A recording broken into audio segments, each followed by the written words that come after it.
வணக்கம்.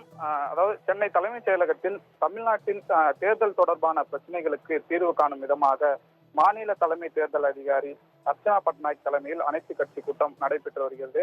இதில் அங்கீகரிக்கப்பட்ட தேசிய கட்சிகள் மற்றும் மாநில கட்சிகள் பிரதிநிதிகள் இந்த கூட்டத்தில் பங்கெடுத்திருக்கிறார்கள். அதாவது இந்த கூட்டத்தில் திமுக, அதிமுக, காங்கிரஸ், தேமுதிக, பாஜக உட்பட பல கட்சிகளுக்கு அதாவது அங்கீகரிக்கப்பட்ட கட்சிகளுக்கு அழைப்பு விடுத்தது.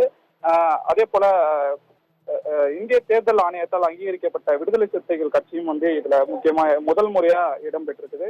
இதுல அனைத்து மாநில தலைமை தேர்தல் அதிகாரிகள், மாவட்ட தேர்தல் அதிகாரிகள், வாக்காளர் பதிவு அலுவலர்கள் ஆகியோர்கள் இந்த ஆலோசனை கூட்டத்தில் கலந்திருக்கிறாங்க. அதே மாதிரி அரசியல் கட்சிகளிடம் ஆக்கப்பூர்வமான ஆலோசனைகளை பெற்று சட்ட விதிகளுக்கு உட்பட்டு பிரச்சனைகள், குறைகளுக்கு தீர்வு காணும் என்று தேர்தல் ஆணையம் அறிவுறுத்தி இருக்குது. அதே மாதிரி இது தொடர்பான விவரங்களை மார்ச் 31ஆம் தேதிக்குள்ள இந்த தேர்தல் ஆணையத்திடம் சமர்ப்பிக்க வேண்டும் என்று இந்த கட்சிகளிடம்லாம் தெரிவிச்சிருக்கிறாங்க.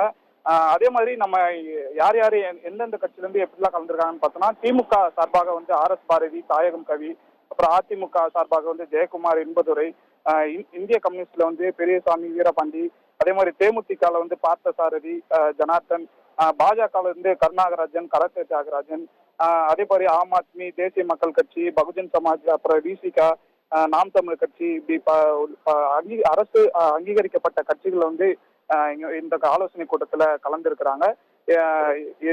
இந்த கூட்டத்தில் என்ன மாதிரியான முடிவுகள்லாம் எடுக்கிறாங்க, அரசியல் கட்சிகளுக்கு எப்படிலாம் ஆலோசனை வழங்குறாங்க என்பது குறித்தெல்லாம் இந்த கூட்டம் முடிந்த பிறகு நமக்கு தெரிய வரும். நிக்கிதா, தற்போதைய நிலவரப்படி இந்த ஆலோசனை கூட்டம் என்பது தொடங்கி இருக்குது. இதுல அங்கீகரிக்கப்பட்ட அரசியல் கட்சிகள் எல்லாமே பங்கெடுத்திருக்கிறாங்க. நிக்கிதா.